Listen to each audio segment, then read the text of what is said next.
James Thomas, morning, Ben. I'm here today with Jason Thornton. Yes, Welcome sir. back. This is the last week. We're actually going to be talking about taxes. Yes. Anyway, that's. Did y'all see that? Did y'all see that? You got to let the blood flow, man. Let's talk about, so our subject today is Tax resolution. Okay. What do you do when you owe more tax than you can pay?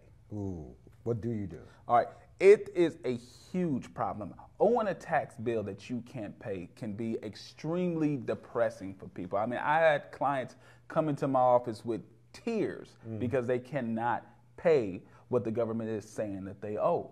And we have to put a warning out there that there's a lot of people that you may hear on the radio, on TV, internet about this tax settlements that just anyone can get, pennies on a dollar. Right. And that's just not how it works. And I want to be here today and explain exactly how does a tax settlement work. So all that mess we see on TV, we shouldn't pay attention to. No, it's a lot of hype. Now, it does happen for certain people, but a lot of it's hype. So this is what normally happens. Okay. The Internal Revenue Service will allow two types of defenses when it comes to owing a tax bill you can't pay. Number one is what we call a doubt of liability, where you say, hey, based on supporting documentation that I can prove, the amount that you say I owe is incorrect. Maybe they had the wrong form. Maybe you forgot to file the right form. Right. So you basically prepare a defense that says, I don't owe $100,000. I owe $60,000, and this is the proof of it. That's a doubt of liability. So I can actually challenge the IRS. Yes, you can definitely. But I got to make sure I challenge. got my records in place. Correct. Okay, and what's the other? The second is doubt of collectability. Doubt of collectability is saying, yes, I owe $100,000, but I do not have the financial means to be able to pay this amount. And you have to give a full financial disclosure of all your assets. That's talking about cash, vehicles, retirement accounts, real estate, everything. And we basically do a mathematical equation based on what is your equity in all your assets. And if you had to sell off all your assets, pay off the first lien holder. So if you have a mortgage on your house, first you'd have to pay off that mortgage and we see what's left.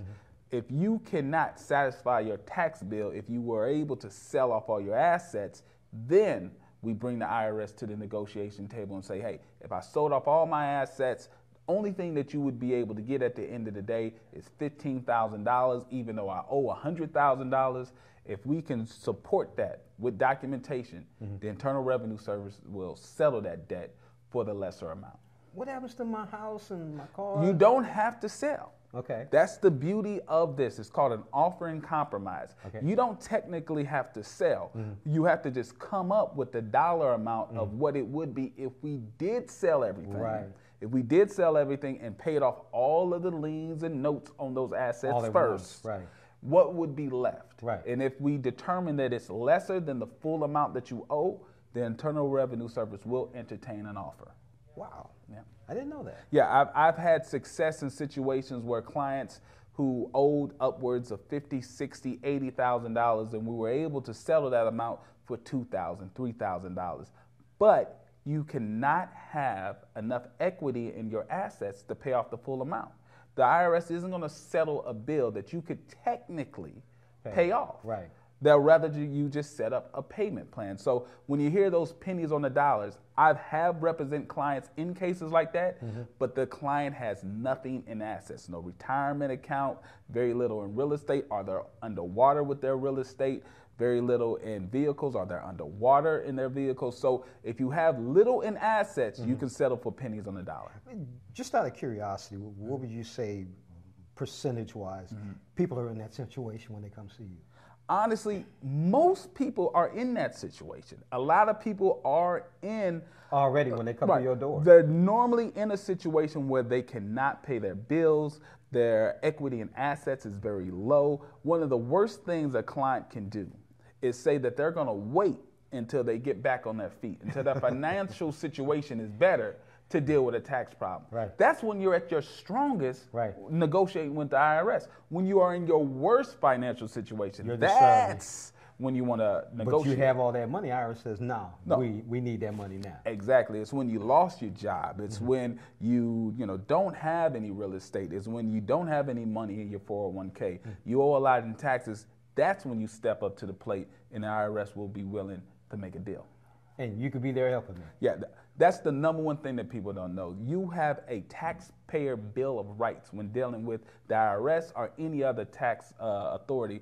And one of the most important parts of that is that you have the right to retain representation by either a licensed accountant or a licensed attorney. That's what my firm specializes in, tax compliance cases, making sure that you have the proper representation and you don't pay more tax than you're legally obligated to. David, remember that. James Thomas, Morning Blend. Jason, I mean, seriously, thank you so much. It is tax season. Yep. I mean, we got through all the way through April the 15th, but guess what? After April 15th, they still are after you, right? Oh, that's when the audit season come in. So everybody understands what tax season is. Right. But for me, the second after April 15th, it's audit season. That's when I'm representing people in appeals, collections. That's when I'm doing the hardest work of getting those tax settlements or setting up payment plans or getting people who haven't filed in years. I mean, there's people out there who haven't filed a tax return in 5, 10 years. John. And they're just sweating. I step in, we get it all cleared up, and we get you back in good standing with the Internal Revenue Service, the Department of Revenue, anyone that's involved with tax with the government, we step in and we represent them. Man, I'm glad you came in there. I'm glad we got him now because after April 15th, we won't be able to catch him for anything. Right. You're going to be busy. You're going to be a busy man. James Thomas, Morning Blend, Jason Thornton. Yes, sir. Tax, and the web address again is? It's thorntonoffice.com. And the phone number? Phone number 314-776-9076. You need to call him now. James Thomas, Morning Blend. Thanks again, Jason. Oh, definitely. Thank you. All right. All right. All right. You like that? Yeah. Oh, you know what? Yeah, I need to make sure.